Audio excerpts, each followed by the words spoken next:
పవన్ కళ్యాణ్ విజయ్ను ఎన్డీఏలోకి తీసుకురావడానికి ప్రయత్నిస్తున్నారా? దక్షిణ భారత రాజకీయాల్లో ఇది ఇప్పుడు hot topic. Andhra Pradesh deputy CM, Janasena అధినేత పవన్ కళ్యాణ్ ఇప్పటికే ఎన్డీఏలో భాగం. ఇక తమిళ్ స్టార్ హీరో విజయ్ తాజాగా తన పార్టీ తమిళగ వెట్రి కజగంతో 2026 తమిళనాడు అసెంబ్లీ ఎన్నికలకు సిద్ధమవుతున్నారు. కొన్ని మీడియా రిపోర్ట్స్ ప్రకారం పవన్ కళ్యాణ్ విజయ్తో మాట్లాడి తమిళనాడులో ఒంటరిగా పోటీ చేయడం కంటే ఎన్డీఏ లేదా బీజేపీ ఏఐడీఎంకే వంటి కూటమితో వెళ్లడం ప్రాక్టికల్ అని సూచించారనే చర్చ జరుగుతోంది. పొలిటికల్ అనలిస్టులు దీన్ని దక్షిణ భారతంలో పెద్ద ఎన్డీఏ ఫ్రంట్ నిర్మించే ప్రయత్నంగా చూస్తున్నారు. కానీ విజయ్ పార్టీ టీవీకే మాత్రం ఇప్పటివరకు క్లియర్ స్టాండ్ తీసుకుంది. వారు 2026 ఎన్నికల్లో ఒంటరిగానే పోటీ చేస్తామని చెప్పారు.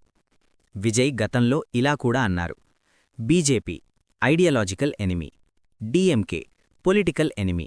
అంటే ప్రస్తుతం ఎన్డీఏతో కూటమి అవ్వడం చాలా కష్టమనే భావన ఉంది.